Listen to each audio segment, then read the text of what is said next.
Madaling araw pa lang ay nakapila na si Nadia Aguirre sa labas ng mall para sa fan meeting ni Elton Rico, ang hinahangaan niyang Phil-Canadian singer-actor.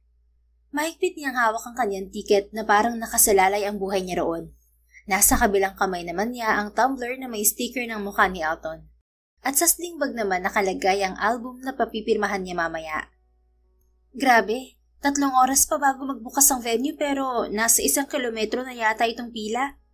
Reklamo ng babaeng katabi ni Nadia.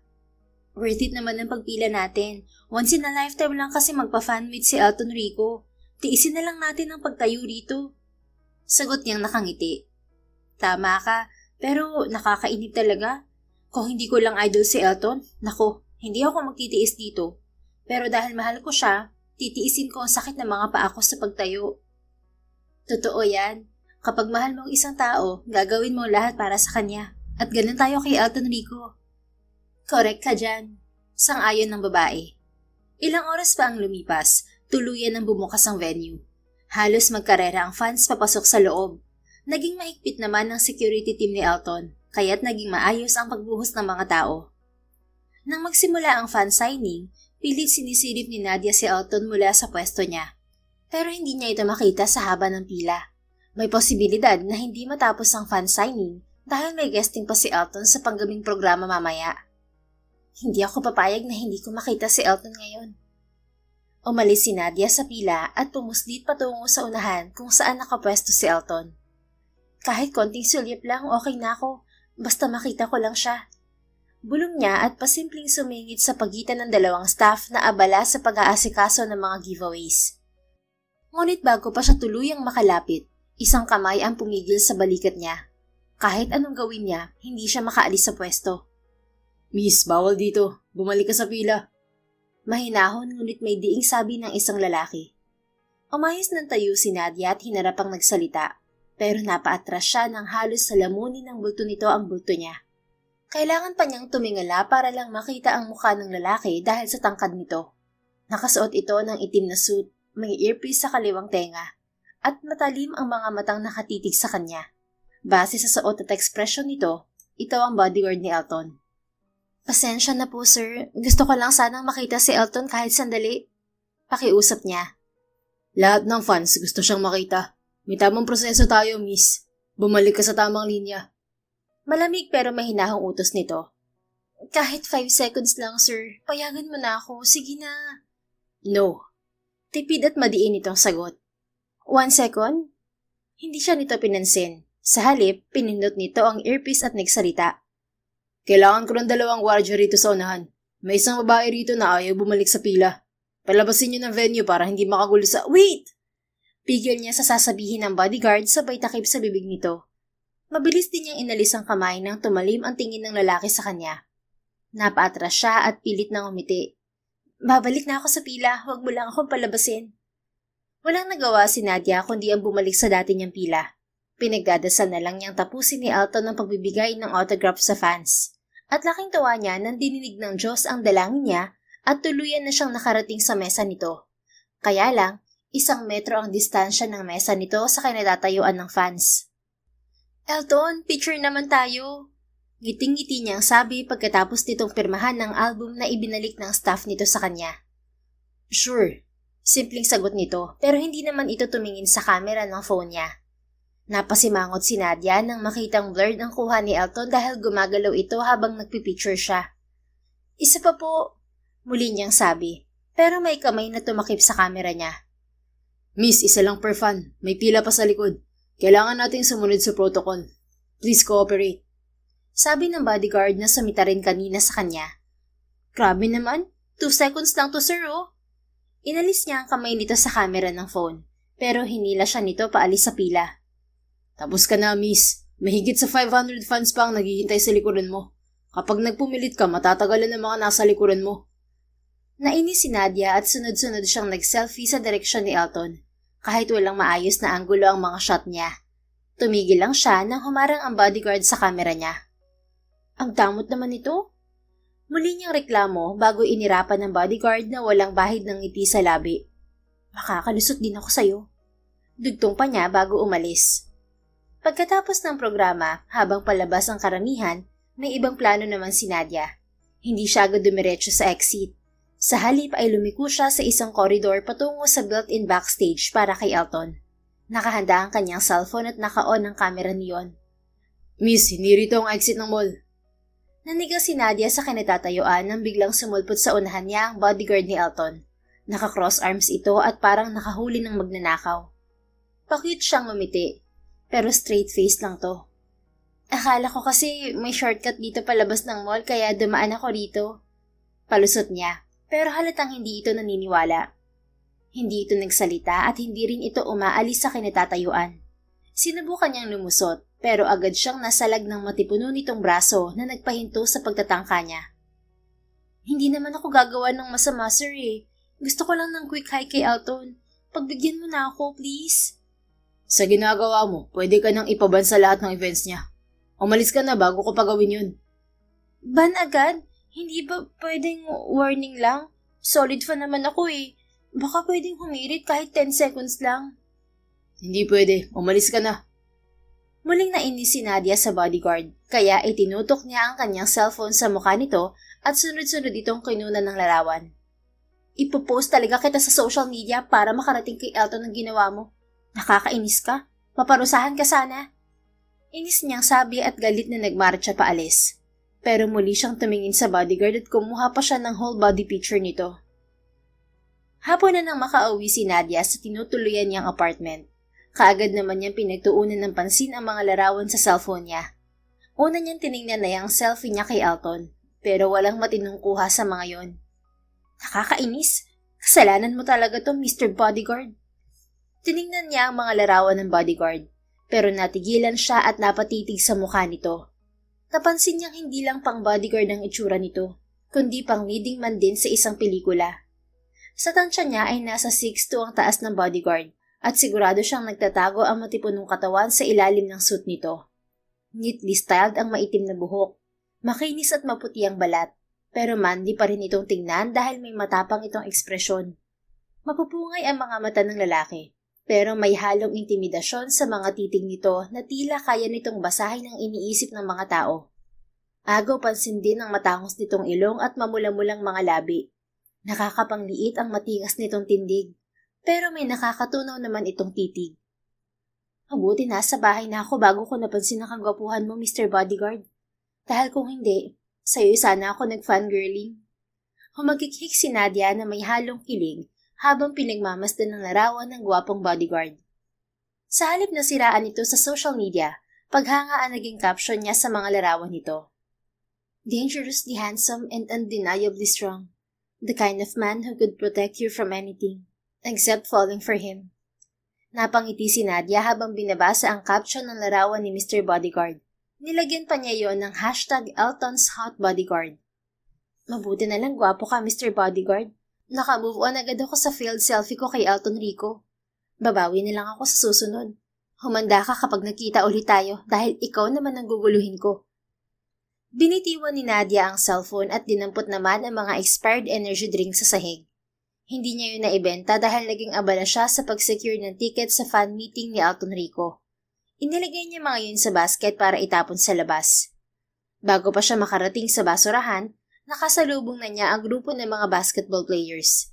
Iniiwasan niya mga ito dahil palaging kinukurakot ng mga ito ang mga paninda niya. Tingnan mo nga naman ang pagkakataon. Tamang-tama yung dala mo, miss. Nauuwaw na kami. Nakangising sabi ng isa na may hawak na bola. Hindi ko to binibenta. Sagot niya bago umiwas ng daan, pero hinarang siya ng mga ito. Inagaw ng isa ang hawak niyang basket at isa-isang ibinigay sa mga kasama ang expired na energy drinks. Nang maubos yun, inihagis nito ang basket sa kanya. Salamat sa mga to, miss. Gaganahan kami maglaro nito. Championship pa naman namin ngayon.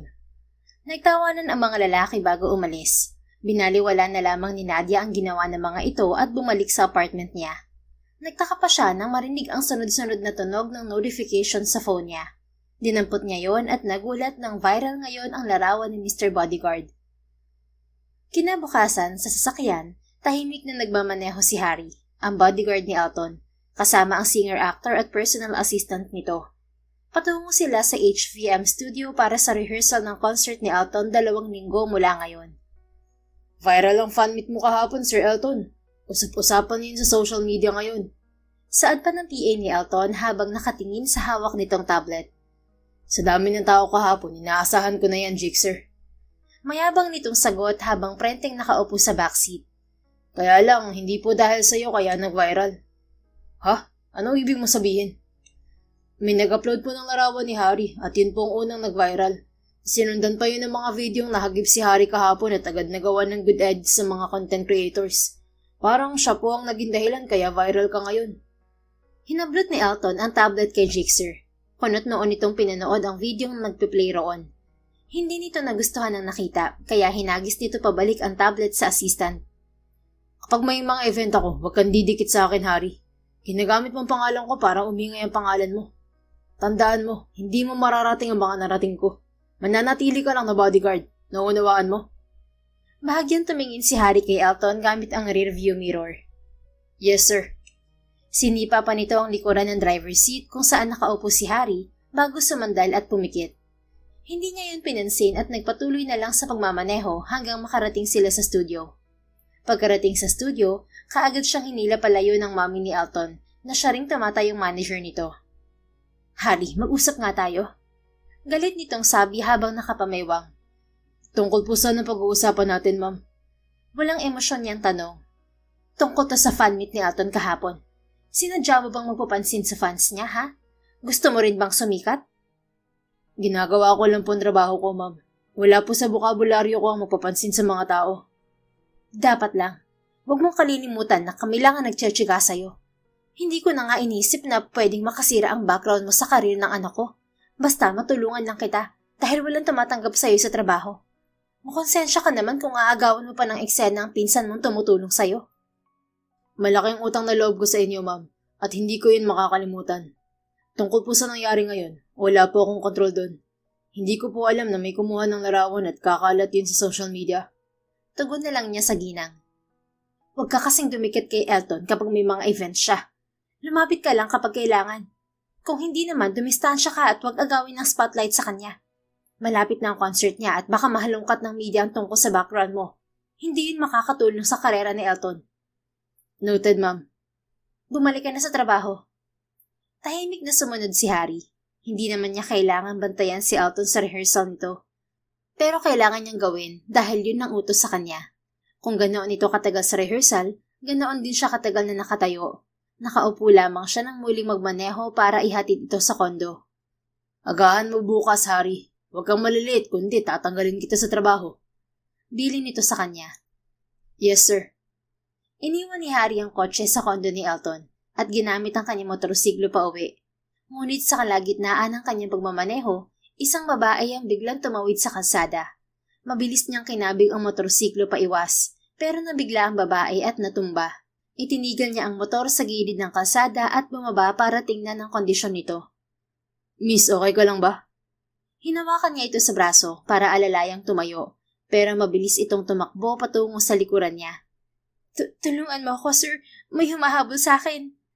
Mahina nitong sabi, pero ramdam niya ang kaba sa boses nito. Naalerto si Harry nang biglang lumapit ang isang lalaki sa kanya. Tinangka nitong hablutin ng babae sa likuran niya, pero tila may sariling buhay ang kamay niya at malakas itong tinapik sa braso. Wala siyang planong makialam sa bagay na hindi siya kasali, pero inambahan siya ng suntok ng lalaki. Wala siyang pagpipilian kundi dumipensa. Inangat niya ang isang paa at sinipa ito sa dibdib. Pahiga itong natumba sa semento at nahirapang tumayo. Miss, i-report mo na lang sa mga pulis ang tungkol dito. Mukhang okay ka naman kaya alis na ako. Aalis na sana si Harry nang bigla siyang hawakan ng babae sa braso. Sir, maraming kasamang lalaking yan. Hindi nila ako titigilan hanggat hindi nila ako nahuhuli. Isama mo na lang ako, please. Napakunot ang noon ni Harry sa ilalim ng suot niyang helmet. Namumukhaan niya ang babae. Ito ang pasaway na tagahanga ni Elton na nagbanta sa kanya kahapon. Hindi kita kilala, miss. Pumunta ka na lang sa presinto para i-report to. Inalis niya ang kamay nito sa braso niya. Pero bigla itong yumakap sa baywang niya nang dumating ang tinutukoy nitong kasama ng lalaking nakahiga sa semento. Pawang nakasuot ng basketball jersey ang mga lalaki. Lintik, pinagod mo kami sa paghabol sa'yo, babae. Lumapit ka rito at magtutuos pa tayo. Sinira mo ang laro namin kahapon dahil sa energy drinks mo. Peste ka. Lahat kami nagunahan sa banyo at hindi nakalaro. Kasalanan mo kung bakit kami natalo sa championship. Galit na sabi ng isa sa 6 na lalaki. Mas humigpit ang yakap na babae sa bewang ni Harry. Tumingin naman siya rito. Miss, kasalanan mo naman pala kaya ka nila hinahabol eh. Makipag-usap ka sa kanila para maayos niyo to. Hindi sila madadaan sa mabuting usapan, sir. At saka kasalanan naman nila kaya sila natalo sa laro. Kinuha nilang expired energy drinks na itatapon ko sana kahapon. Karma na yun sa kanila dahil palagi nilang kinukuha ang mga binibenta ko. Pero hindi sila nagbabayad. Mabuti nga sa kanila dahil natalo sila sa basketball. Tabas na ako sa problema niyo, miss. Bitiw na. Umiling ito at mas humigpit ang yakap sa bewang niya. Bumuntong hininga si Harry. Aalisin na sana niya ang kamay ng babae pero tumunog ang cellphone niya. Kinuha niya ang phone sa bulsa at nakitang tumatawag ang nagbabantay sa anak niya. Sinagot niya ang tawag na tila wala siya sa gitna ng tensyon. Hello? Naputol agad ang sasabihin ni Harry nang mabilis na nagsalita ang ginang sa kabilang linya. Harry, magmadali ka. Inaapoy ng lagnat si Mikmik. Kinabahan siya at kinain ng pag-aalala ang dibdib niya. Hindi man niya sinasadya pero marahas niyang inalis ang braso ng babae sa bewang niya. Nawalan ito ng balanse pero mabilis niya rin itong nahawakan sa bewang para hindi matumba. Sorry miss, may emergency ako. Sabi niya bago ito bitiwan. Nagmamadali siyang bumalik sa kanyang motorsiklo pero hinarang siya ng mga lalaking humahabol sa babae. Hindi ka makakaalis nang hindi mo pinananagutan ng ginawa mo sa tropa namin. Mayabang nasabi ng isa tukoy sa kasama nitong nakabulagta sa semento. Wala akong oras sa inyo, nagmamadali ako. Binaliwala ni Harry ang mga lalaki pero makulit ang mga ito.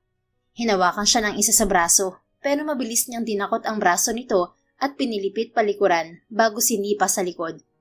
Nadapa ang lalaki sa semento kaya bahagyang napaatras sa mga kasama nito. Nagpatuloy si Harry sa paglalakad at kusang umalis ang mga lalaki sa daraanan niya. Tila nagkaroon ng takot ang mga ito sa maliksin niyang pagkilos. Sir, huwag mo akong iwan dito! Sigaw ng babae bago niya paandarin ang motorsiklo. Hindi niya ito pinansin at nagpatuloy siya pag-alis. Pero hindi pa siya nakakalayo nang mapatingin siya sa side mirror.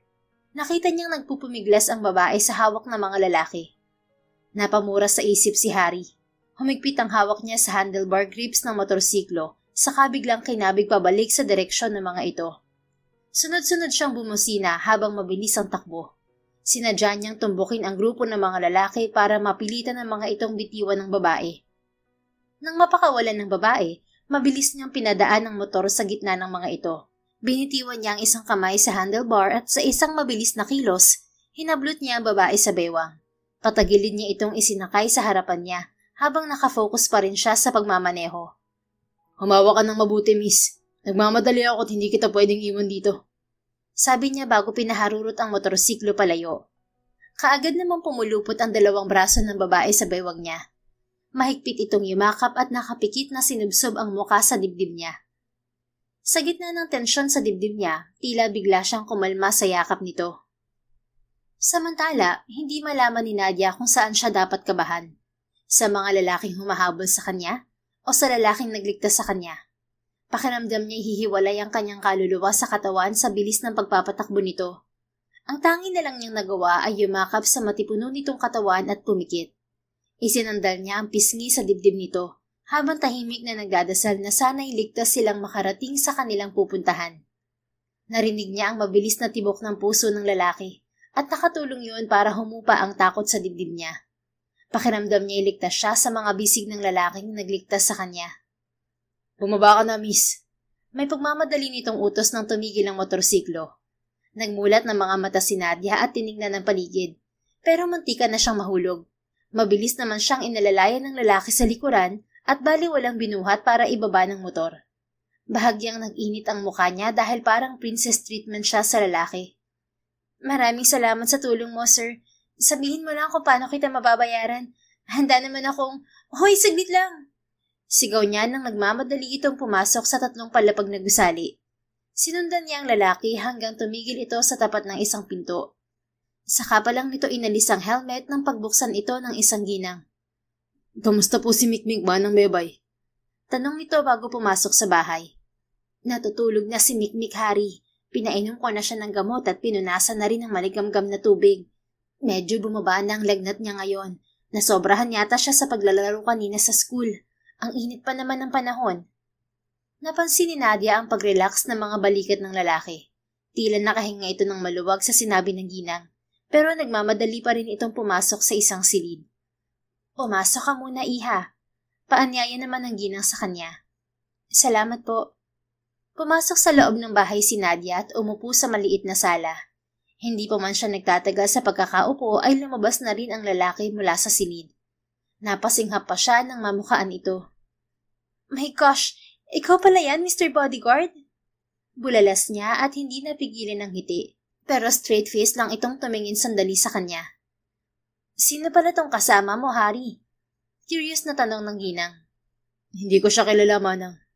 Napasimangot naman si Nadia dahil hindi siya natatandaan ni Mr. Bodyguard.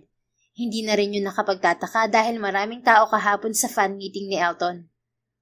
Akala ko pa naman siya ang papalit sa akin sa pagbabantay sa anak mo. Nagulat si Nadia at medyo nalungkot dahil may anak na si Harry. Ibig sabihin lang niyon ay pamilyadong tao na ito. Hindi niya pwedeng ituloy ang namumuong paghanga sa lalaki. Nirerespeto niya ang kapwa niya babae at ang relasyon ng lalaking hinahangaan niya. Hindi pa ako nakakahanap ng kapalit mo, Manang. Kung pwede sana, mag-extend ka pa kahit isang linggo lang. Gustuhin ko man pero hindi pwede, Harry. Kailangan ko nang umalis dahil lilipat na ang bagong uupa sa apartment ko. Nakita ni Nadia ang problemadong itsura ni Harry. May bahid din ng pag-aalala ang mga mata nito. Nasaan pa ang mami ng bata? Hindi niya napigilang usisa. Single dad si Harry, iha. Sagot ng ginang. Nabuhayan ng loob si Nadia at parang natuwa ang puso niya dahil walang asawa si Harry. Mag-a-apply ako bilang babysitter, Mr. Bodyguard. Sabi niya kay Harry habang nakataas ang isang kamay. Para siyang active student na sumagot sa recitation na halos ipagduldulan na niya ang kamay dito. Ngumiti ang ginang kay Nadia. Pero seryoso lang si Harry. Miss, hindi kita kilala at hindi ko pinagkakatiwalaan ng mga taong hindi ko lubusang kilala. Ayokong ipagkatiwala sa iyong kapakanan ng anak ko. Tumayo siya at lumapit kay Harry habang nakangiti. Temporary lang naman. Gusto ko lang kasing bayaran ng ginawa mong pagliligtas sa akin kanina. Kapag may magbabantay na sa anak mo, aalis na rin ako. Hindi naman siguro matatagalan ng paghahanap mo, di ba? Sandaling nag-isip si Harry, pero sinang-ayunan na siya ni Manang Bebay. Tanggapin mo na siya, Harry. Mukhang mabait naman tong kasama mo eh. At saka, walang magbabantay kay Mikmik bukas. Susunduin na kasi ako mamaya ng anak ko. Lilipat na ako sa bahay niya. Bumuntong hininga si Harry. Tila wala na itong pagpipilian kundi tanggapin si Nadia. Ibigay mo sa akin ang resume mo, miss. Seryosong sabi ni Harry. Pwede bang isend ko na lang sa email mo? Wala akong dalang hard copy eh. Alright, send it to me. Ibinigay ni Harry ang email address nito sa kanya. Pinadala naman niya agad ang edited resume niya rito. Matapos nitong basahin yon ay sinabi rin nitong pwede na siyang magsimula bukas at agahan niya ang pagpunta roon. Hindi naman mawala ang ngiti niya dahil may dahilan na siya para makasama ang bago niyang hinahangaan. Kinabukasan, 6:00 pa lang ay pumunta na si Nadia sa apartment ni Harry. Akala niya maaga na siya pero mas maaga pala ito. Nakahanda na itong pumasok sa trabaho nang pagbuksan siya nito ng pintuan. Hindi naman niya maiwasang langhapin ang mabango nitong amoy. Ang sarap naman magtrabaho kapag ganito ang sasalubong sa akin tuwing umaga. Gwapo na at sobrang bango pa. Good morning, Sir Harry. Masigla at nakangiti niyang bati bago pumasok sa apartment nito. Don't call me sir, just Harry. Hindi kita empleyado dahil temporary ka lang sa trabaho. Okay, honey. Pilya niyang sagot bago umupo sa sofa. Harry, not honey. Magkatunog din naman ang Harry at honey. Mas sweet lang pakinggan ng honey. Kaya bilang sweet na tao, honey na lang ang itatawag ko sa'yo. Sweet kasi ako eh. Hindi na nito pinansin ang paliwanag niya at umupo rin sa bakanting sofa sa harapan niya. I choose to respect your privacy, Miss Aguirre. But I want your honesty. Nawala ang ngiti ni Nadia sa sinabing yun ni Harry. Kinabahan siya sa tono at pananalita nito. Para bang may nalaman ito tungkol sa kanya na wala sa resume niya. Anong ibig mong sabihin? Sinabi ko sa iyo kagabi na hindi ko pinagkakatiwalaan ng mga taong hindi ko pa lubusang kilala. Nasa propesyon ko na alamin ng mga bagay-bagay tungkol sa mga taong lumalapit sa aming mag-ama. At nalaman kong hindi totoong ibang nakasulat sa resume mo. You did a background check on me overnight? Yes. Umayos ng upo si Nadia at pinakurus ang dalawa niyang hita bago ngumiti kay Harry. Tell me, honey, what have you discovered about me? Mapanghamon niyang tanong, napa-Ingles na siya, nahawa na sa lalaki. Tumitig sa kanya si Harry na parang sinisigurado kung talaga bang hinahamon niya ito. Pero hindi niya matatagalan ang ganoon titig mula rito. Stop staring at me, honey. Baka mabaliw ako sa titig mo at iuwi kita sa bahay namin. My gosh, pakiramdam ko natutunaw ang puso ko sa mga titig mo. Bakit ka pumasok bilang babysitter ng anak ko, Miss Aguirre? Gusto mo bang bigyan kita ng privilege para makita si Alton Rico? Seryosong tanong ni Harry at hindi man lang pinansin ang pagpaparinig niya. Kung ganun, naaalala mo kung sino ako? No. Paano mo nalaman na tagahanga ako ni Alton Rico? Background check. Maikli at patamad nitong sagot. Ay, akala ko pa naman natandaan mo ako ng fan meeting. Ilang beses kasi tayong nagkabangga noon. Ako yung babaeng nagpupumilit makita si Alton Rico pero just answer my questions, Miss Aguirre. Putol nito sa sasabihin niya. Napaka-KJ talaga kausap nito. Grabe, ang mainipin mo pala. Magkakwento pa lamang ako, pinuputol mo na. Anyway, hindi yun ang dahilan ko. Pero pwede rin naman kung pagbibigyan mo ako. Ang priority ko kasi ay mabayaran ng ginawa mong pagliligtas sa akin. Wala akong pera kaya trabaho na lang ang ibabayad ko sa'yo. You have everything in this world except being with your idol. Paano ako maniniwala sa sinasabi mo? Katotohanan ang gusto mong marinig, di ba? Ito ang katotohanan. Huminga ng malalim si Nadia bago muling nagsalita. Mataman namang nakikinig si Harry sa kanya. Tama ka, nasa akin ang lahat maliban sa idol ko. Kung tutuusin, magagawa kong lumapit kay Alton Rico gamit ang koneksyon ng pamilya ko. Pero hindi pumayag ang mga magulang ko. Tutul sila sa pagiging diehard fan ko. Dahil wala rang mabuting idudulot sa akin yun. Aminado naman ako na medyo may katigasan ng ulo ko at palaging nagsusunod ang mga gusto. Kaya isang desisyon ang ginawa ng mga magulang ko. Binigyan nila ako ng 1 taon para i-push ang pagiging fan ko. Pero hindi ko pwedeng gamitin ang koneksyon nila at wala akong matatanggap na kahit anong suporta mula sa kanila. Lalo na sa pera. Sandaling tumigil si Nadia at napailing na lang dahil kinaya niya ang buhay na walang suporta ng pamilya niya. Then what happened? Tanong ni Harry kaya nagpatuloy siya. Siyempre pumayag ako alang-alang sa pagiging fangirl ko. Nag-apply akong assistant ni Elton pero bumagsak ako. Sinubukan ko rin mag-audition bilang backup singer at dancer sa mga concert niya kahit wala akong talent. Kaya yon, bagsak pa rin ako. Sa una mahirap. Pero nagawa ko magkaroon ng iba't ibang part-time jobs para kumita ng pera. Nagtinda ako sa palengke, naging waitress sa karinderya, street vendor. Minsan naghahatid sundo ako ng mga bata sa kindergarten. At ngayon, babysitter naman ang anak mo. Nagawa ko lahat ng yun para kay Alton Rico. Salaysay niya. Napangiti na lang si Nadia dahil nasabi niya yun kay Harry. Maliban sa mga magulang niya, ito pa lamang ang nakakaalam ng tungkol doon. Hindi niya kaya magsinungaling dito dahil pakiramdam niya, alam na nito ang history ng buhay niya. Mukhang satisfied naman si Harry sa mga naririnig. O mas tamang sabihin na expected na nito ang mga sinabi niya. Napahanga rin siya sa husay nitong mag-imbestiga. Nalaman agad nito ang lihim niya. You've given up a lot for Elton. Are you in love with him? In love? Masyadong malalim ang salitang in love para ilarawan ang pagiging fan ko. Humahanga lang ako sa talent ni Elton, pero hindi ko pa siya kilala sa personal. Kung magugustuhan ko sigurong ugali niya, may posibilidad na ma-inlove ako. Pero alam mo ba, mas nagustuhan pa kita kaysa sa kanya.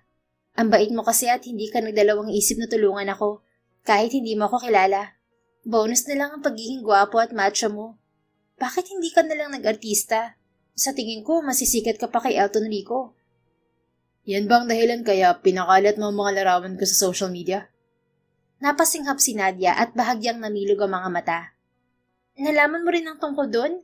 Grabe ang effort mo Hindi ka siguro natulog para lang malaman ang tungkol sa akin. Stalker na ba kita, honey? Willing naman ako magpa-stalk?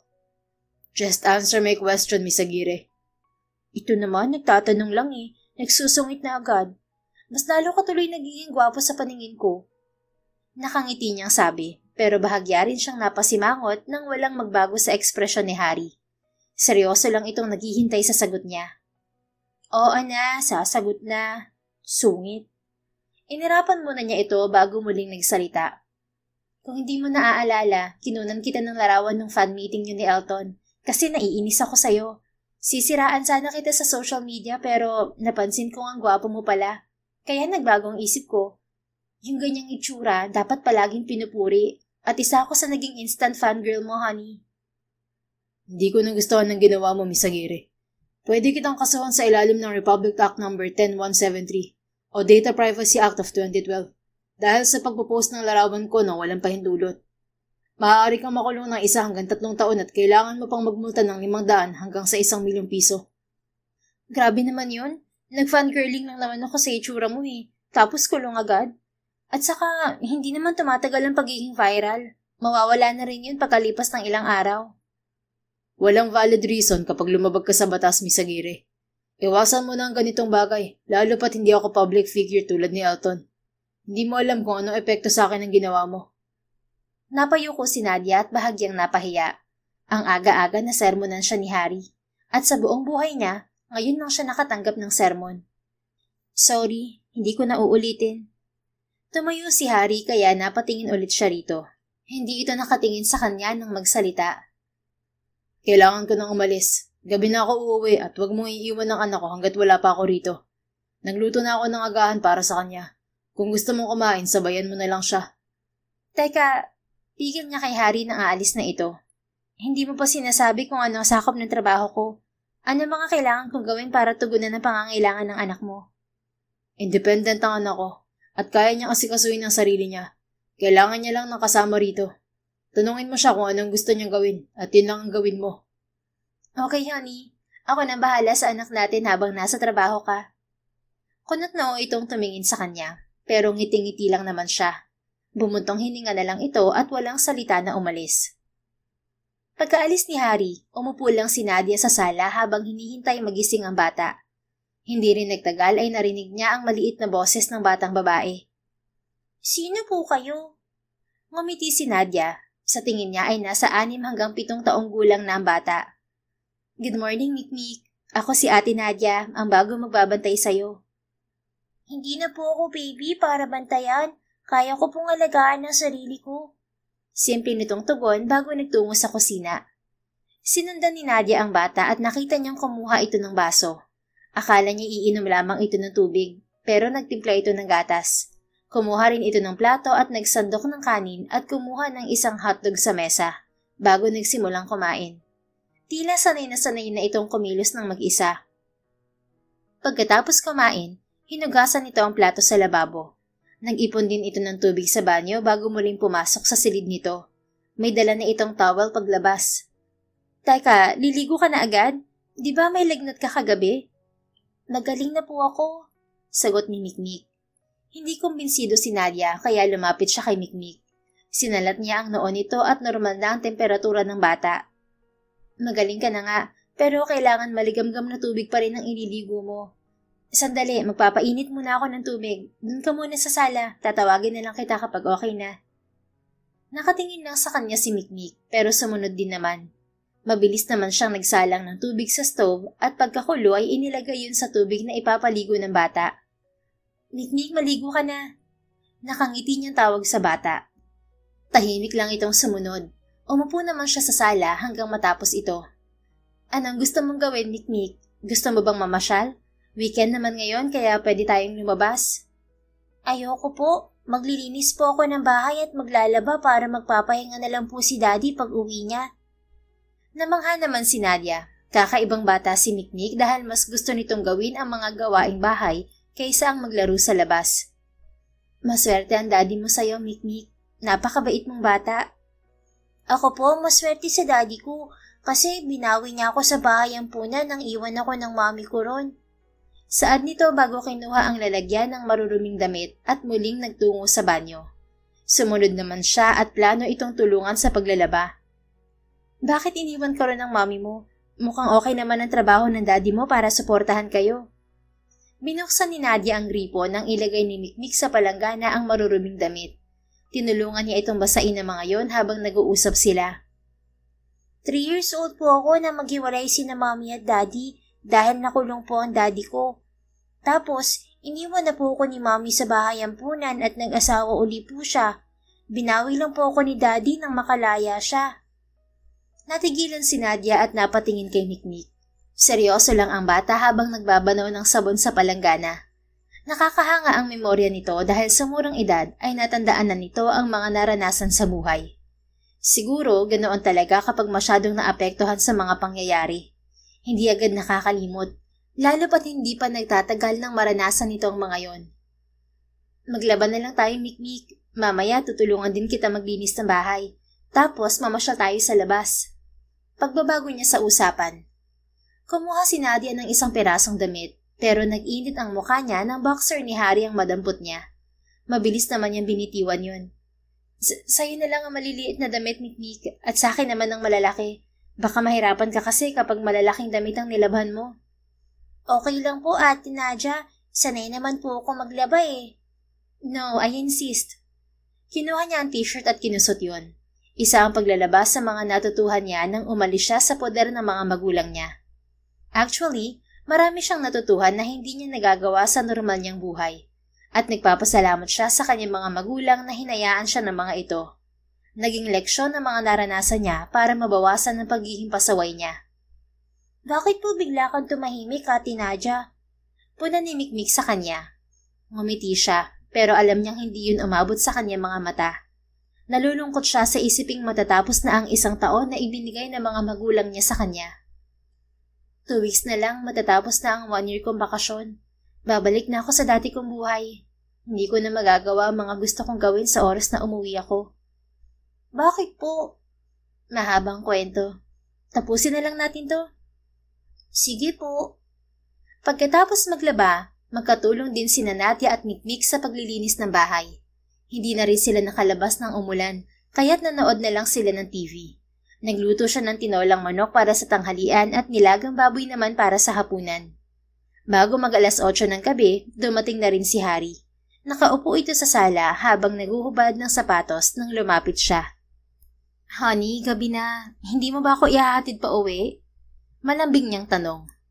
May jeep pa sa labas, Miss Aguirre. Makakauwi ka ng maaga kung aalis ka na ngayon. Wala sa usapan natin ng paghatid.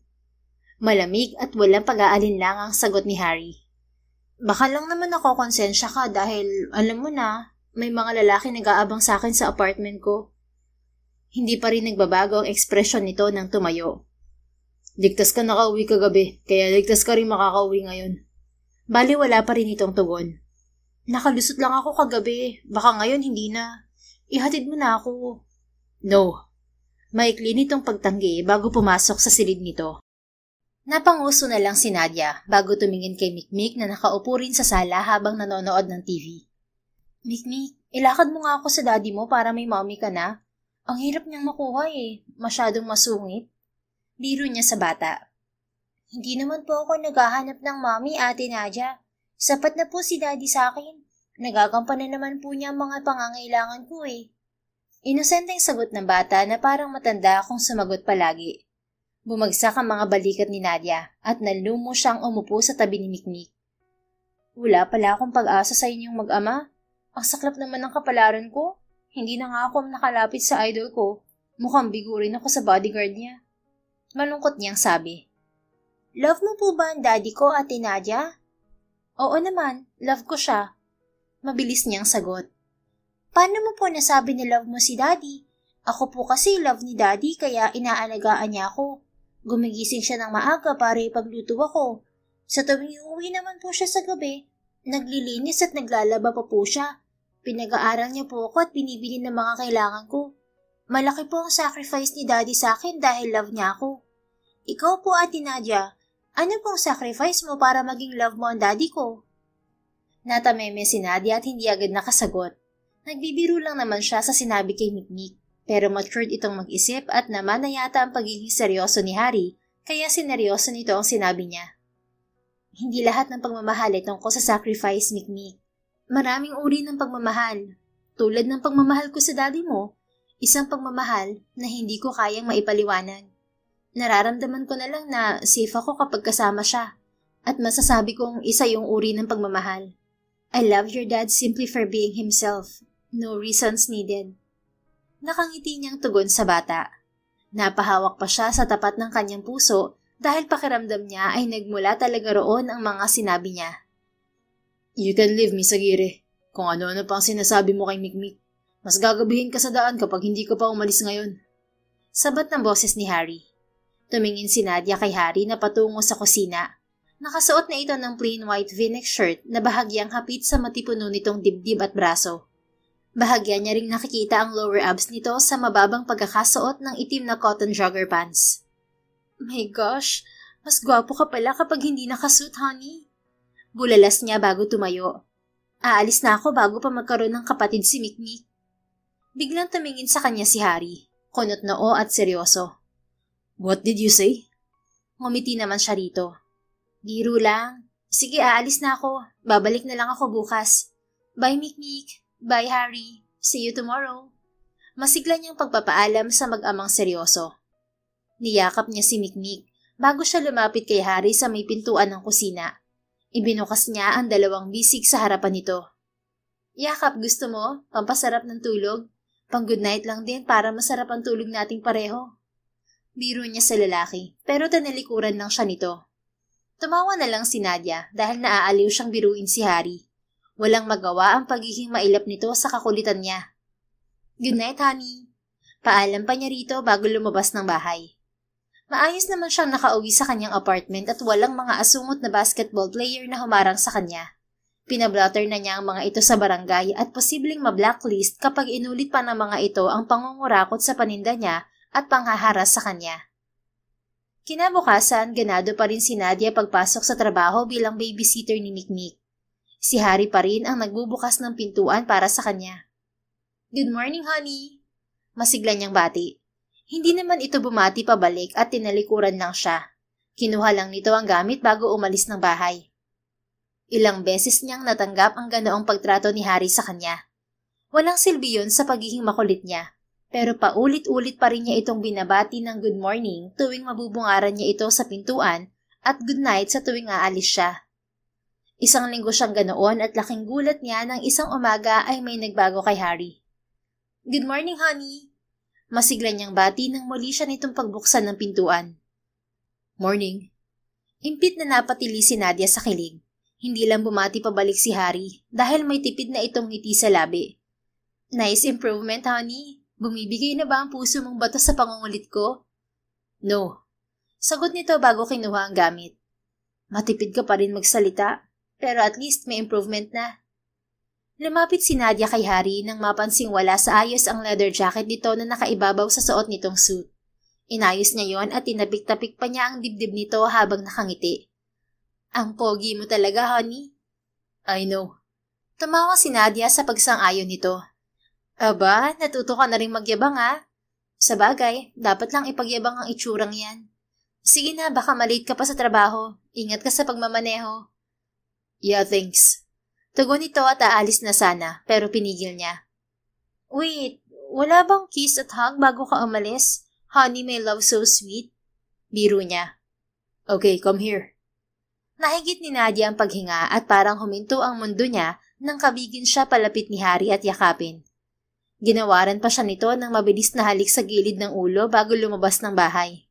Napakurap-kurap siya at hindi makapaniwalang hinawakan ng parting hinalikan ni Harry. Oh my God, he kissed me! Sigaw niya at napasayaw pa siya sa tuwa. Hindi matawaran ng kasiyahan ng puso niya dahil unti-unti ay nasasanay na si Harry sa kanya. Hindi na ito katulad noong una na sobrang ilap at tahimik. Pasasaan ba't makukuha ko rin ang loob mo, Harry? Bulong niya na may kumpiyansa sa sarili. Nang araw na yon ay gabing-gabi na nakauwi si Harry. Maaga nakatulog si Mikmik habang siya'y nakatulog din sa sofa habang hinihintay itong umuwi. Bakasyon pa ang bata sa school pero maaga pa rin itong natutulog sa gabi. Miss Aguirre, wake up! Saad ng mahinang boses kasabay ng marahang pagtapik sa balikat niya. Dahan-dahan niyang binuksan ang mga mata at agad nang umiti nang makita si Harry. Nakauwi ka na pala, honey. Kumain ka na ba? Nagluto ako ng adobong baboy para sa hapunan. Ipaghahain kita. Tumayo si Nadia kahit inaantok pa. Pumihit naman siya para pumunta sa kusina. Pero natisod siya sa paan ng sofa. Napahawak siya sa sandalan. Pero mabilis din si Harry at nahawakan ng bewang niya. Inalalayan siya nito para tumayo ng maayos. Nakagat niyang ibabang labi dahil sa lapit nilang dalawa. Huwag ka nang mag-abala, kumain na ako sa labas. Sabi nito bago siya bitiwan. Ganon ba? Aayusin ko na lang ang mga pagkain sa kusina. Ilalagay ko sa ref para hindi masira. Ako na lang ang gagawa nun. Pwede ka nang umuwi. Sige, babalik na lang ako bukas. No need. Nakakuha na ako ng magbabantay kay Mikmik. Salamat sa 1 linggong pagbabantay sa kanya. Inilabas nito ang wallet sa bulsa at dumukot ng ilang pirasong perang papel. Ito ang bayad sa pagbabantay mo sa anak ko. Nalungkot si Nadia at parang may mabigat na dumaan sa dibdib niya habang nakatingin sa pera. Wala nang dahilan para makasama at makita niya sina Harry at Mikmik. Kung kailan namang nagiging malapit na sila sa isa't isa, saka pa sila magkakalayo. Hindi mo na ako kailangan bayaran, Harry. Tulad ng sinabi ko, gusto ko lang bayaran ang utang ko sa'yo. Ito na ang bayad ko sa pagliligtas mo sa akin, kaya quits na tayo. Pinilit na lang niyang umiti bago inangat ang tingin kay Harry. Tanggapin mo na to, Miss Aguirre. Pandagdag sa pambili mo ng ticket sa concert ni Alton. Malapit na yung ma-sold out, baka maubusan ka. Itago mo na lang yan para kay Mikmik. Gagawa na lang ako ng paraan para sa ticket ko. Itinulak ni Nadia pabalik ang kamay ni Harry, pero hindi niya agad magawang ilayo ang kamay niya rito. May problema ba? Tanong ni Harry. Humugot na malalim na paghinga si Nadia, bago ilayo ang kamay sa kamay ni Harry. Wala naman. Sige, aalis na ako. Tumalikod si Nadia para umalis, pero muli siyang tinawag ni Harry. Nadia. Malakas na kumabog ang dibdib niya nang marinig ang sariling pangalan mula rito. Lilingon pa lamang siya nang unahan na siya nito patungo sa pintuan. Gabi na, ihahatid na kita. Wag na, walang kasama si Mikmik. Okay lang, tulog naman siya. Ilala ko na lang ang pinto. May CCTV naman kaya matcheck ko pa rin tong bahay sa phone ko. Madali lang din naman kitang maihahatid, wala pang 30 minutes. Sige, kung mapilit ka. Napangiti si Nadia at mabilis na sumunod kay Harry palabas ng gusali. Ginamit nito ang motorsiklo para ihatid siya. Sinulit naman niya ang pagkakataon at mahigpit siyang yumakap sa baywang nito. Pakiramdam niya ay yun na ang huling beses na mayayakap niya si Harry. Pagdating sa apartment ni Nadia, kinabahan ng dalaga nang makita ang pamilyar na kotse. Salamat sa paghatid, Harry. Sabi niya sa binata bago ibalik dito ang helmet na suot niya. Kinuha nito ang helmet. Pero nagtaka siya nang bumaba rin ito sa motorsiklo. Napansin kong kinakabahan ka habang nakatingin sa sasakyan, Nadia. Sisiguraduhin ko lang na walang dalang panganib sa iyo ang sakay niyan. Napanatag si Nadia nang sabayan siya ni Harry sa paglalakad. Humawak siya sa braso nito at tila bulang naglaho ang takot sa dibdib niya kahit lumabas ang pamilyar na lalaki mula sa kotse. Kanina pa kita hinihintay, Miss Nadia.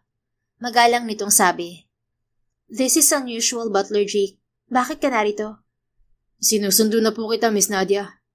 1 linggo pa bago matapos ang bakasyon ko. Bakit sinusundo mo na ako? Darating po si Doña Angelita bukas at pinapauwi ka na ng mga magulang mo. Sapat na ang sinabi ng butler para hindi tumutol si Nadia. Kumaluwag ang mga magulang niya sa kanya, hindi ang lola niya. Para silang robot kumilos kapag nasa paligid ito. Kung anong ipagawa nito sa kanila, kailangan nilang sundin ng walang pagtutol. Magpapaalam lang ako sa kasama ko, Butler Jake. Go ahead, Miss Nadia. Bahagyang lumayo ang butler at hinayaan silang mag-usap ni Harry. Bumitiw si Nadia sa braso ni Harry at hinarap ito ng nakangiti. Thank you, Harry. Okay na ako rito. Sigurado ka bang okay ka lang, Nadia? Oo naman. Tauhan siya ni Daddy. Pinasusundo na ako ng mga magulang ko. At wala nang dahilan para manatili ako sa apartment na to. Babalik na ako sa dati kong buhay. Umuwi ka na rin. Baka magising si Mikmik na walang kasama sa bahay. Hahanapin ka nun. Sandali siyang pinagmasdan ni Harry. Napayuko naman siya dahil parang nagbago ang tingin nito sa kanya. Hindi yun katulad ng dati nitong titig na walang emosyon. Dahil ngayon ay nakikita niya ang pag-aalala sa mga mata nito. You look bothered, Nadia. Tumawa naman siya at pilit pinasisigla ang boses. Ano ka ba? Masyado ka na nakafocus sa akin ha. Kung ano-ano kasi napapansin mo. Kaninang umaga, tinugon mo good morning ko at niyakap mo pa ako bago hinalikan sa gilid ng ulo. Ngayon naman nababasa mo na ang emosyon ko. Baka iba na yan, honey ha? Sabihin mo lang kung mahal mo ko dahil tatakasan ko talaga ang lola ko para sa'yo. Biro niya, pero likas na yata ang pagiging seryoso nito at hindi man lang tumawa. Tell me what's on your mind, Nadia. Bumuntong hininga si Nadia at seryoso rin siyang tumingin kay Harry. Hindi na siguro tayo magkikita pa, Harry. Salamat at isa ka sa mga nakilala ko sa simpleng buhay na naranasan ko. Hindi man tayo nagkakilala ng matagal. Sapat na sa akin ang isang alaala na minsan ay may isang tulad mo na iniligtas ako. Masaya akong makilala ka sa loob ng isang linggo na nakasama kita. Hindi man ganun katagal ang pagsasama natin. Pero masaya na ako sa pasimple mong ngiti sa mga biro ko. Nag-enjoy rin ako sa pagiging babysitter ni Mikmik at ang mga alaalang yun ang babaunin ko sa pag-alis. Bye, Harry. Nilakasan ni Nadia ang kanyang loob para tumingkayad at gawaran ng halik sa labi si Harry. Nakita niya ang bahagyang gulat sa mukha nito, pero hindi ito kumilos para pigilan siya. Ilang segundo lamang naglapat ang mga labi nila bago siya humiwalay. I love you, Harry. And this time, I know it's real. Oh, huwag ka nang magulat kasi naman, in love ka naman talaga. Sabi niya bago ito talikuran. Parang bumagal ang galaw ng paligid habang unti-unti siyang lumalayo kay Harry. Kakaiba ang naging epekto nito sa kanya sa kabila ng sandali nilang pagkakakilala. Hindi niya rin inaasahan na ganito kabigat ang dibdib niya sa isiping hindi na uli ito makikita. Mabilis na lumipas ang mga araw at dumating na ang concert ni Elton Rico. Punong-puno ang venue at halos dumagundong ang buong stadium sa lakas ng sigaw ng mga tao. Alerto namang nagmamasid si Harry at sinisigurado niyang magbabantayan pa rin si Elton kahit nasa isang sulok lang siya ng backstage. Sumusunod lamang siya sa bili ng mami nito at umiiwas siya sa kamera. Humupa na ang pagiging viral niya at ayaw na niyang maungkat pa uli yun. Matapos ang 2 oras na performance, bumaba ng stage si Elton. Marahan niya itong sinundan sa hallway patungo sa holding area ng backstage. Ngunit bigla siyang napatigil. Napansin niya ang isang babae na pasimpleng sumisiksik sa gitna ng mga abalang staff. Pumasok sa isip niya si Nadia kaya nilapitan niya ang babae. Tulad noong una, hinawakan niya ito sa balikat para pigilan sa pagpuslit. Miss, bawal dito, sabi niya. Pigil hininga siya nang unti-unting lumingon ng babae sa kanya. Umaasa siyang si Nadia ito na ilang araw ng laman ng isip niya. Ngunit nadismaya siya nang makitang ibang babae ito. Sorry po. Mabilis tumakbo palabas ang babae nang mahuli niya. Humugod ng malalim na paghinga si Harry habang nililibot ang tingin sa paligid. Umaasa siyang makikita roon si Nadia, pero wala ang dalaga. Hindi ko inakala na makakapasok ka sa mundo ko, Nadia. Ang hirap mo nang kalimutan, lalo na't nag-iwan kagad ng pawang sa puso't isip ko. Bulong niya sa sarili bago bumalik sa kanyang trabaho. Lumipas ang mga oras at tuluyang natapos ang concert. Madaling araw na nang makauwi si Harry, pero maaga pa rin siyang nagising kinaumagahan. Tulad ng nakasanayan niya nitong mga nakaraang araw, tahimik siyang nakaupo sa sala habang nakatingin sa pintuan. Naghihintay siyang tumunog ang doorbell na alam niyang hindi mangyayari. Kumakatok lamang sa pinto ang bagong nagbabantay kay Mikmik. Si Nadia lamang ang malakas ang loob pindutin ng paulit-ulit ang doorbell hanggang pagbuksan niya ito. Daddy, may hinihintay ka po bang bisita? Inosente at pupungas-pungas na tanong ni Mikmik bago dumiretso sa tabi niya. Umupo ito at sumandal sa kanya. Napatingin si Harry sa anak, saka muling ibinalik ang tingin sa pintuan. Meron pero hindi ko alam kung babalik pa siya. Si Ate Nadia po ba yung hinihintay mo? Niyakap ni Harry ng isang braso si Mikmik.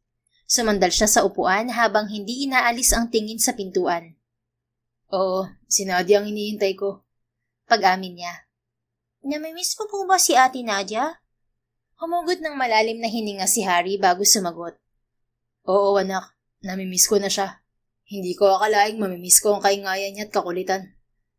Napangiti siya ng bahagya pero may lungkot sa dibdib niya. Dati sanay ako sa tahimik na paligid. Pero nang dumating si Nadia, parang naging bahagi na ng bahay natin ang kaingayan niya. Bawat sulok nitong bahay parang naririnig ko ang boses niya. Sandali silang natahimik ni Mikmik bago nagsalita ang bata. Babalik pa po kaya si Ate Nadia, Daddy? I like her too po. Hindi sumagot si Harry. Tiningnan lang niya ang pintuan at umaasang kahit imposible ay muli niyang maririnig ang ingay na hinahanap-hanap niya. Si Nadia. Marami siyang gustong sabihin dito bilang tugon na rin sa pagtatapat nito sa kanya. Ngunit posible lamang yon kapag muli niyang nakita ang dalaga. Naisip niya na marahil ay nakalimutan na rin siya nito. Sabi nga nito, babalik na ito sa dating buhay. Nagulat nga siya noong matuklasan niya kung gaano kayaman ang dalaga. Magkaiba sila ng mundo, kaya nag-aalangan din siyang tanggapin ang offer nito na mag-alaga kay Mikmik. 2 buwan ang nakalipas, tuluyan ang nawalan ng balita si Harry kay Nadia.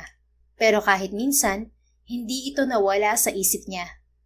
Bilang dating cyber intelligence specialist sa AFP Signal Corps, magagawa niyang hanapin si Nadia o alamin kung nasaan ito. Pero hindi niya ginagawa. Mas komplikado ang paghahanap sa kinaroroonan ng isang tao kaysa pagkuha ng personal na impormasyon nito. Ayaw na niyang maulit ang nangyari noon, dahilan ng pagkakakulong niya ng 2 taon. "Hoy, bodyguard!" Sigaw ni Elton sa kanya habang umiinom ito sa isang exclusive bar kasama ang 2 kaibigan. "Lumapit ka nga rito." Utos nito na sinunod naman niya. "Bakit po, sir?" "Ipagsalin mo ka ng alak sa baso ko." "Lasing ka na, sir. Umuwi na po tayo.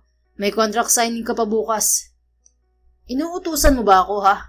Ako ang boss sa ating 2 kaya sundin mo ang inuutos ko." Hindi na tumutol si Harry at pinagsalin si Elton ng alak sa baso. "Ganyan nga, sumunod ka sa boss mo." Kinuha ni Elton ang baso at pagewang-gewang itong tumayo. Inalalayan naman ito ni Harry bilang parte ng trabaho niya. Pero mahigpit niyang naikuyom ang kamay nang ibuhos nito ang alak sa ulo niya. "Dude, bigyan mo ng sabon para maganda ang ligo niya." Kantsaw ng kaibigan ni Elton bago nagtawanan ng mga ito. Tahimik lang si Harry at pinipigilan ng sarili na wag patulan si Elton. Iniisip pa rin niya ang utang na loob sa pamilya nito nang makalabas siya ng kulungan. Ang ama nito na tiyuhin niya ang kumuha sa kanya bilang bodyguard. Kung hindi dahil sa trabahong to, hindi niya makukuha sa bahay ang punan si Mikmik. Tinitiis na lang niya ang masamang pakikitungo ni Elton sa kanya alang-alang sa trabahong iniingatan niya. Hindi niya kayang ipagtanggol ang sarili niya dahil duwag ang isang to. Natatakot siyang mawalan ng trabaho dahil walang tatanggap sa kanya. Sino ba naman ang magtitiwala sa isang ex-convict na katulad niya? Wala na nga magulang, iniwan pa ng asawa. At ngayon mag-isa niyang binubuhay ang anak niya. Pangiinsulto pa ni Elton kay Harry. Kinuha nito ang bote ng alak at takmang ibubuhos uli sa kanya. Pero naagaw ng malakas na boses ang atensyon niya. "Elton Rico!" Sigaw ng bagong dating. Tumingin si Elton sa may-ari ng boses. Maging siya'y napatingin din. Parang nagliwanag ang madilim niyang anyo nang masilayan kung sino to. Nadia? Gulat niyang sabi sa isip nang makita ang dalaga. Kung nagulat si Harry sa presensya ni Nadia, mas nakakagulat ang ginawa nito kay Elton Rico. Ibinuhos ng dalaga ang isang bucket ng yelo sa lalaki. "What the hell did you do, woman? Hindi mo ba kilala kung sino ako, ha?" Galit na sabi ni Elton na tila nahimasmasan sa pagkakalasing. "Tanga ka ba? Sinabi ko ng pangalan mo kanina, tinatanong mo pa? Malamang kilala kita. Idol pa nga kita eh, pero nabawasan ang paghanga ko sa'yo ngayon." "Ay hindi, nawala na pala. Sa harap ng kamera ka lang pala mabait pero ang totoo, masamang ugali mo." Buwelta ni Nadia. Humisi si Elton at hinagod ng tingin ng katawan ni Nadia. Hindi yun nagustuhan ni Harry, kaya pumagit na siya sa 2. Sinadya niyang takpan si Nadia sa paningin nito. "Sir, umuwi na tayo. Lasing ka na." Mahinahon niyang sabi rito. Masaya siyang muling makita si Nadia, pero kailangan niyang unahin si Elton dahil baka gumawa ito ng eksena sa bar. Masisisi na naman siya ng mami nito kapag may gulong kinasangkutan ng lalaki. "Umalis ka sa harap ko, bodyguard. Tagahanga akong babae niyan at susuklian ko lang ang effort ng pagpapapansin niya. Hindi na masama kung pagbibigyan ko siya ng isang gabi. Yun naman ang gusto mo, di ba, miss?" Nagpanting ang tenga ni Harry at mabilis na nag-init ang ulo niya. Mahigpit niyang hinawakan sa braso si Elton. Hindi na niya inisip na ito ang boss niya dahil ayaw niyang binabastos nito si Nadia. "Umalis na tayo, sir." Madiin niyang sabi. Nagpumiglas si Elton sa hawak niya at nang makawala ito ay malakas siya nitong itinulak. Hindi naman siya natinag sa kinatatayuan. "Matigas ka, ah." Anitong nanggigigil. Sinugod siya ng suntok ni Elton na mabilis niyang maiwasan. Natumba ito sa sahig dahil na rin sa kalasingan. "Elton!" Sigaw ng 2 nitong kaibigan at mabilis itong dinaluhan. Pagkatayo ni Elton, galit siya nitong tiningnan. Pagsisisihan mo to, bodyguard. Simula sa araw na to, tinatanggal na kita sa trabaho. Huwag ka na magpapakita sa akin. Tingnan ko lang kung may tumanggap pa sa'yo. Maghihirap ang anak mo dahil sa kagaguhan mo. Nahimasmasan si Harry at hihingi sana ng paumanhin dito. Pero naramdaman niya ang kamay ni Nadia sa braso niya. Napatingin siya sa dalaga na galit namang nakatingin kay Elton. Huwag kang mag-alala, Mr. Elton Rico. May tatanggap pa kay Harry. Dahil simula sa araw na to, akin na siya. He's mine, and you can't touch him. If you will, you'll lose everything, even your beloved career. Lihim na napangiti si Harry sa ginawa ni Nadia. Kahit minsan ay hindi pumasok sa isip niya na ipagtatanggol siya nito laban kay Elton Rico. Malaki ang ginawa nitong sakripisyo bilang fangirl, pero binaliwala nito ang lahat ng yon dahil sa kanya. Hindi ako naniniwala sa iyo, babae. Magagawa akong lahat dahil ako si Elton Rico. Huli na bago pa mapigilan ni Harry si Elton. Dumapo na ang kamao nito sa mukha niya. Hindi niya yun ininda dahil walang-wala ang suntok nito kumpara sa training ng pinagdaanan niya noon. Puisit kang lalaki ka. Wala kang karapatan saktan si Harry. Mabilis niyang napigilan si Nadia nang susugurin nito si Elton. Hinawakan niya ito sa bewang at binuhat palabas ng bar. Harry, hindi mo dapat iniwan ng walang pasa si Elton. Dapat pinatikim mo siya kahit isang suntok man lang. Hindi ka man lang nakabawi sa kanya. Reklamo nito bago punasan ng kamay ang alak na tumulo sa mukha niya. Hindi ko yun gagawin, Nadia. Kahit pa paano may utang na loob ako sa pamilya niya.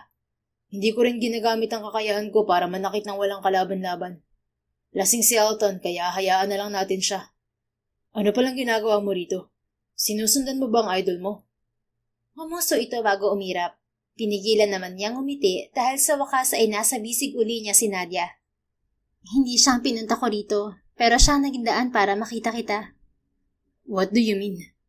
Sa kotse na lang tayo mag-uusap. Naroon ang kotse ko at si Butler Jake. Dalhin mo na lang ako ron. Turo nito sa kotseng nakahimpil hindi kalayuan sa bar. Okay. Inayos ni Harry ang pagkakabuhat kay Nadia. Sumandal naman ito sa dibdib niya. Namiss kita, honey. Malambing na sabi ng dalaga. Namiss din kita at ang kaingayan mo, Nadia. Naging malungkot kami ni Mikmik simula nang umalis ka. Gulat naman itong tumingin sa kanya. Namimilog ang mga mata nito at bahagyang nakaawang ang mga labi. Seryoso? Namiss mo ako? Tumango siya habang tipid na nakangiti. Yeah, I'm sorry about last time. Hindi ko natugunan ng pagtatapat mo sa akin. Ang totoo, nagulat ako na kaya mong mahalin ng single dad na kagaya ko. Bukod pa ron, wala rin ako may pagmamalaki sa buhay. Matagal na proseso ng isip ko mga sinabi mo. Pero wala ka na nang ma-realize ko na mahalaga ka sa akin, Nadia. Hindi ko rin alam kung bakit sa maiksing panahon ay nakuha mo agad ang atensyon ko. Hindi naman ako mabilis ma-attract sa babae. Sa'yo lang. Nangilid ang luha ni Nadia bago ito muling yumakap sa kanya. Thank you, Harry. Kamahal-mahal ka naman eh. At masaya ako marinig ang mga yan mula sa'yo. Hindi mo lang alam kung gaano mo ako pinasaya ngayon. Akala ko mabibigo uli ako sa huling pagkakataon. Ha? Bakit naman? Malapit na tayo sa kotse. Doon na lang tayo mag-usap. Okay, sige. Ibinaba lamang ni Harry si Nadia nang makarating sila sa kotse nito. Pinagbuksan ito ng pinto ni Butler Jake at nanatili lang sa labas ang butler habang nasa loob sila ng dalaga. Anong pag-uusapan natin, Nadia? Formal na tumingin si Nadia sa kanya. Nakikita niya ang kaseryosohan nito ngayon. Harry, I want your honesty. Can you tell me about yourself? I want to hear everything from you. Mabigat na bumuntong hininga si Harry. Wala siyang planong itago ang totoo kay Nadia, tulad ng ginawa nitong pagtatapat sa kanya noon. Nadia, magiging tapat ako sa'yo. Nasa military ako sa loob ng halos 10 taon bilang Cyber Intelligence Specialist sa AFP Signal Corps. Pero nadawit ako sa isang cybercrime case na mga kasama ko sa team. Hindi akong utak ng kaso at wala rin ako natanggap na kahit ano. Pero itinuring nila akong kasabwat nang hindi agad ako nakapag-report sa nakatataas. Tinanggalan nila ako ng rango. Dinischarge ng dishonorable at nabilanggo ng 2 taon. Hindi ako nilitis bilang kriminal. Pero accessory by omission ako sa mata ng batas. Naging blacklisted ako sa military at nakategorya bilang civilian. Dahil doon, hindi na ako nakabalik sa serbisyo. Sandali siyang tumigil sa pagsasalita at tiningnan ang reaksyon ni Nadia. Walang panghuhusga sa mga mata nito dahil nakikita niya ang pangunawa rito habang nakangiti. Pinaparamdam nito sa kanya ngayon na mabuti siyang tao. Hinanap ko ang mag-ina ko nang makalabas ako sa kulungan. Pero nalaman kong iniwan ng dati kong asawang anak namin sa bahay ampunan bago siya sumama sa ibang lalaki. Sinubukan kong bawiin si Mikmik pero hindi pumayag ang orphanage dahil wala akong trabaho para suportahan ang anak ko. Nahirapan ako maghanap ng trabaho dahil sa background ko. Kaya malaking tulong na naging bodyguard ako ni Elton para mabawi ang anak ko. Oh wait, speaking of Elton, tatawagan ko lang si Mommy. Dinukot ni Nadia ang cellphone sa bulsa nito at nagdial. Maya-maya ay may kausap na ito sa kabilang linya. Hello Mom, tama po kayo dahil nasaksihan ko na po kung gaano kasama ang ugali ni Elton Rico. Hindi ko na po kayo pipigilan kung bibitawan niyo siya as talent. Matagal na rin sumasakit ang ulo niyo sa paglilinis ng pangalan niya sa media. Panahon na siguro para siyang maglinis ng mga kalat niya. Anyway, kasama ko na po si Harry ngayon. Iaharap ko po siya kay Lola bukas na bukas din. Thank you, Mom. Hindi rin nagtagal ang pakikipag-usap ni Nadia sa mommy nito bago nito putulin ng tawag. Tahimik lang naman siyang naghihintay kung mali nitong bubuksan ang tungkol sa pinag-uusapan nilang dalawa. Kung hindi ako nagkakamali, kasama sa skills mo ang pagkuha ng mga impormasyon, tama ba? Yes. It's one of my skills and specializations during my military service. Kung ganoon, alam mo na rin na lawyer ang daddy ko at si maming may-ari ng agency kung saan parte si Elton Rico. Tama? Yeah. At ikaw ang bunso sa 3 nilang anak na babae. Alam ko rin na 2 kurso ang tinapos mo, about business at law. Pero spoiled ka at mas pinili mong maging fangirl ni Elton Rico kaysa i-practice ang pagiging lawyer. Huwag mo na nga siyang banggitin. Kinikilabutan ako pag naaalala na nagpakatanga ako sa ungas na yun. Matuturuan na siya ng leksyon ngayon dahil sinaktan ka niya. Anyway, back to the topic. Alam mo rin ba kung gaano ka-stricto si Lola? Umiling si Harry. No, basic information lang ang hinanap ko tungkol sa'yo at kung ano ang mga past activity mo. Hindi ko na sinayasat ang impormasyon tungkol sa pamilya mo. Mabuti naman para hindi ka kabahan kapag nakaharap mo si Lola. Kumunot ang noo ni Harry at nagtaka sa sinabi ni Nadia. Bakit kailangan kong harapin ang lola mo? Nagkaroon ka ba ng problema simula nang umuwi ka?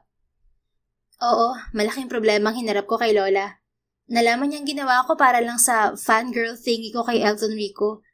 Nagalit siya sa parents ko kasi tinotolerate raw ang mga kalokohan ko. Kaya ang ginawa ko, nagpakabait ako sa bahay at pinakita sa kanya na I'm a better person than before. 2 buwan ko nang sinusuyo si Lola pero plano pa rin niya akong isama pabalik ng Amerika. You're leaving? Mahina niyang tanong at hindi maitatago sa boses niya ang bahid ng lungkot.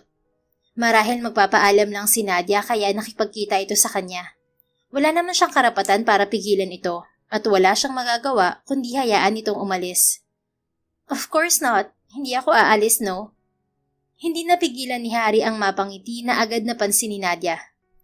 Aba, napapadalas na ang pagngiti mo ah. Malaki na talagang improvement mo, honey. Natutuhan mo na rin ngumiti. Everything changed because of you, Nadia. Your presence means so much to me. Thank you for the happiness you've brought. You're welcome, Harry. Hindi mawawala ang happiness mong yan kapag nakumbinsi natin si Lola. Kailangan mo lang tumistigo para sa akin. Tumistigo? Ano bang kasalanan mo at kailangan ng testigo? Humuso si Nadia bago sumandal sa upuan. Ayaw niya kasing maniwala na nagbago na ako at hindi na ako spoiled brat. Kung nagbago na raw ako, iharap ko raw sa kanya ang taong nagpabago sa akin. At ikaw ang taong yon. Tutulungan mo naman ako, di ba?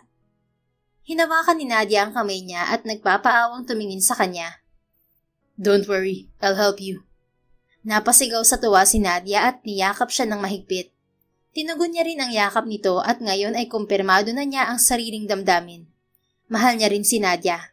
Pinatutunayan niyo ng puso niya kung gaano siya kapanatag habang yakap ito. Thank you so much, honey. Hindi ako nagkamali na ikaw ang pinili ko. Bukas na bukas din, ihaharap kita sa lola ko. Sa ngayon, ihahatid muna kita pa uwi. Gusto ko rin makita si Mikmik eh. Namimiss ko na rin siya. Excited nitong sabi bago dumungaw sa bintana. Butler Jake, umalis na po tayo. Ihatid muna natin si Harry bago tayo umuwi. Masusunod po, Miss Nadia. Hindi na napigilan ni Harry si Nadia nang ihatid siya nito sa apartment niya. Sumilip lang ito kay Mikmik sa kwarto dahil natutulog na ang bata. Ibinigay rin ito ang address ng bahay sa kanya bago ito nagpaalam. Kinabukasan, maagang naghanda si Harry. Naka-dark navy blazer siya na may puting long sleeve sa loob, slacks at malinis na leather shoes. Nagtaksi na lang siya papunta sa bahay ni Nadia para presentable pa rin siyang haharap sa lola nito. Pagbaba pa lang niya sa tapat ng gate, napamulagat na siya sa laki ng white villa sa gitna ng malawak na bakuran. Alam niyang mayaman ang pamilya ni Nadia, pero hindi niya akalain na ganito kayaman ang mga ito. Landscaped garden pa lang at style ng bahay, mukhang milyon-milyon na ang halaga. Grabe, bigla akong kinabahan . Bulong niya sa sarili bago bumuntong hininga. Hindi pa siya nakaka-recover sa gulat nang bumukas ang gate at sunalubong siya ni Butler Jake na tila sadyang naghihintay sa kanya. This way, Sir Harry. Naghihintay po si Miss Nadia at Doña Angelito sa loob. Tahimik lang siyang sumunod sa butler at mas lalo pa siyang namangha pagpasok sa malaking bahay. Mukhang gawa sa imported na marmol ang sahig niyon at ang chandelier sa sala ay tila yari pa sa kristal. Dinala siya ni Butler Jake sa isang magarang silid na parang courtroom ang ayos. May mataas na podium sa unahan at mga bakanting upuan na tila may mahahalagang parte sa loob ng silid.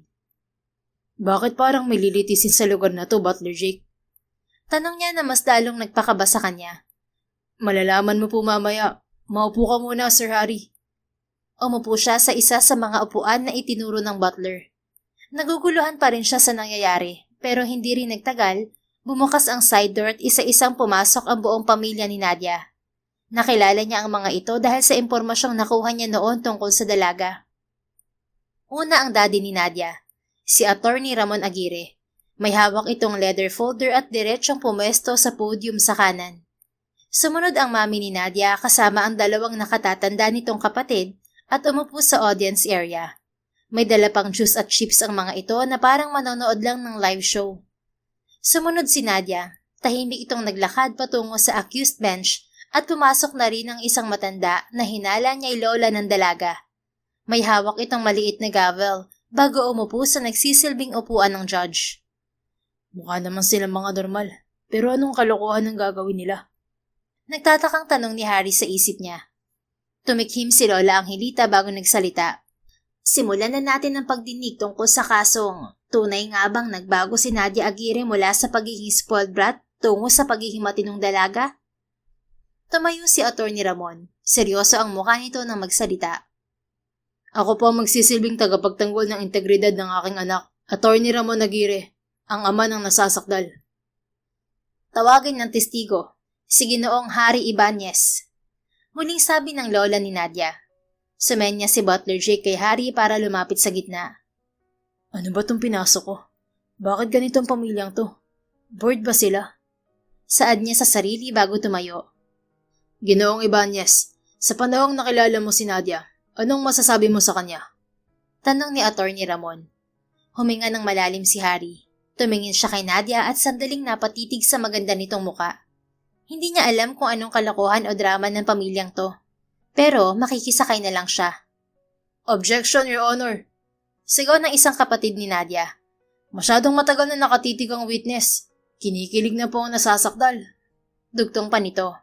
Saka pa lamang napansin ni Harry ang pamumula ng pisngi ni Nadia at pigil ang ngiti sa labi nito. Tumikhim naman ang daddy ni Nadia. Inuulit ko, Mr. Ibanez. Anong masasabi mo sa anak ko? Sumagot naman siya nang hindi inaalis ang tingin kay Nadia. Nung una ko pong nakilala si Nadia, isa siyang makulit na fangirl ng boss ko. Ilang beses kami nagkabangga sa unang araw ng pagkikita namin. Akala ko po isa lang siyang typical na fangirl. Pero nagulat ako nang bumaling sa akin ng paghanga niya. Hindi ko yun inaasahan mula sa isang tao, lalo pat hindi maganda ang nakaraan ko. Iniisip kong happy-go-lucky lamang siya dahil nagawa niyang mag-apply bilang babysitter ng anak ko. Ngunit sa mga araw na nakasama ko siya, marami ako natuklasan maliban sa pagiging maingay niya. Mabuting babae si Nadia at hinahangaan ko siya kung paano niya tingnan ng pantay ang mga tao.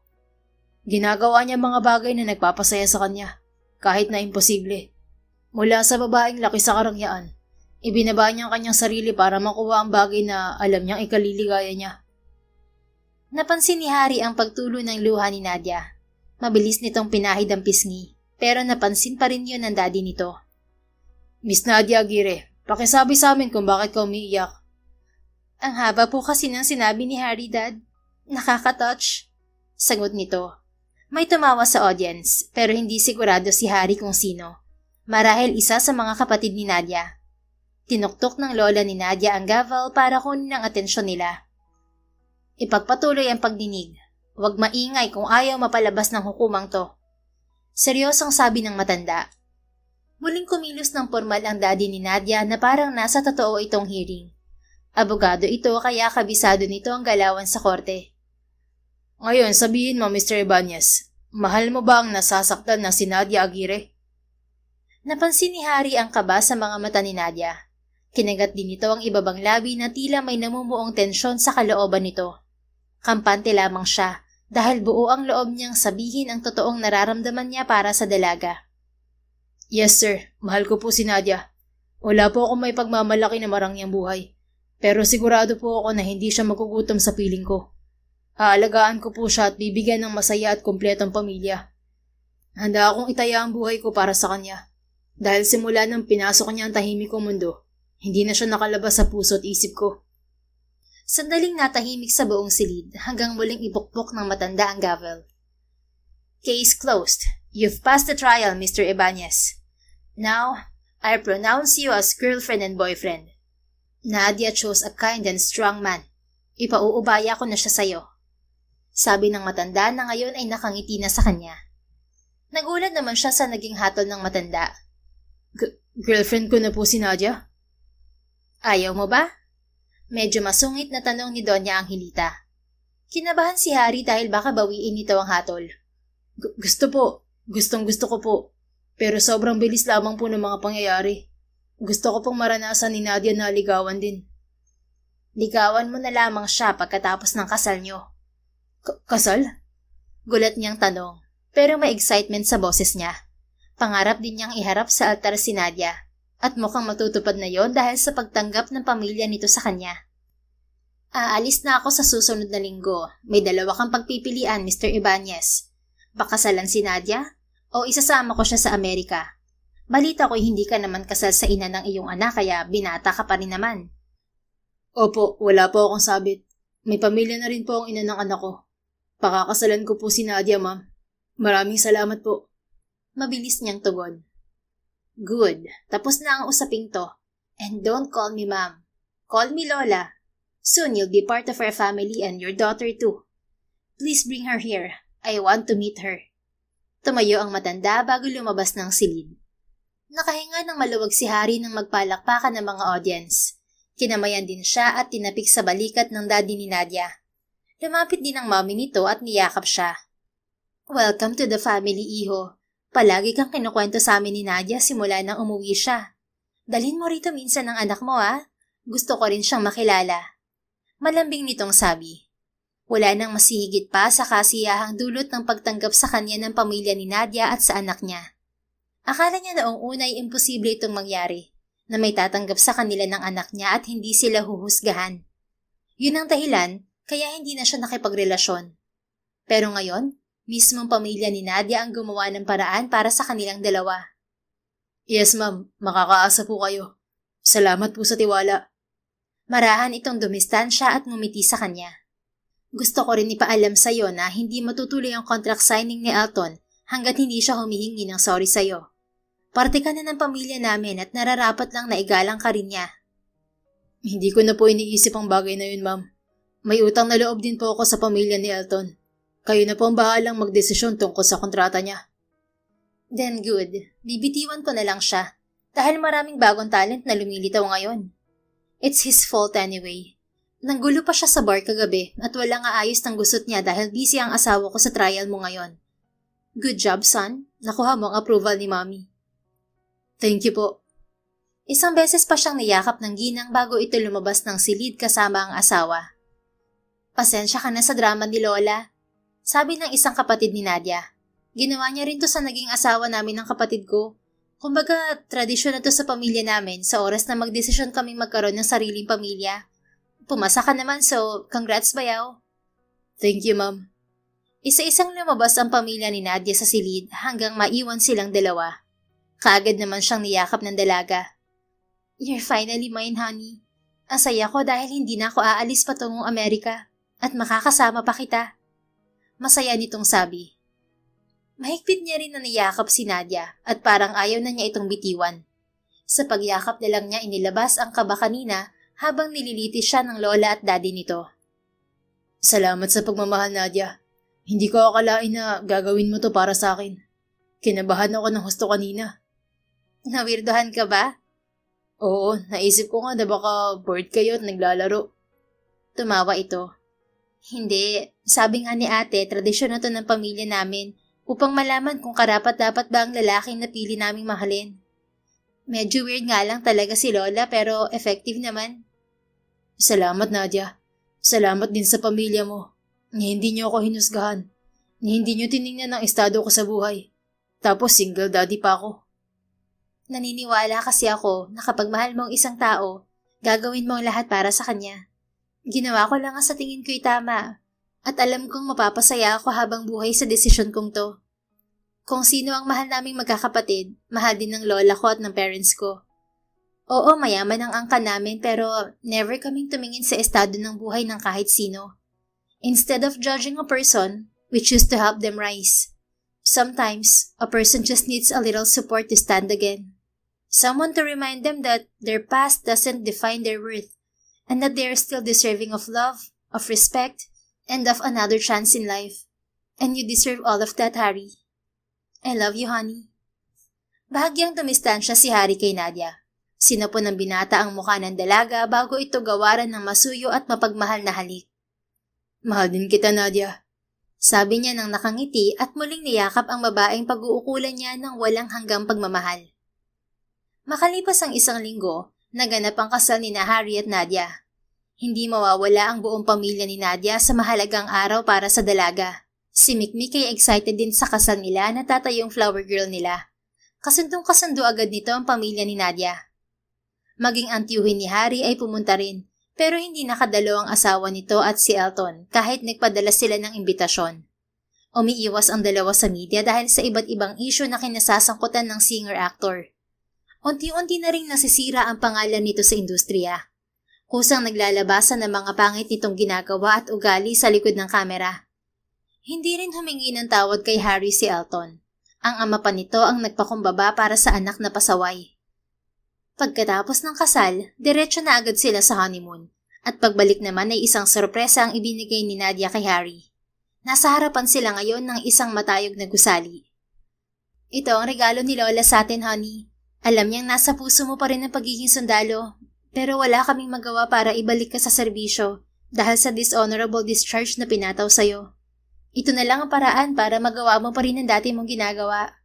Magkakaroon ka ng sariling cyber intelligence company. Matutulungan mo kami ng daddy ko sa mga kasong hawak namin.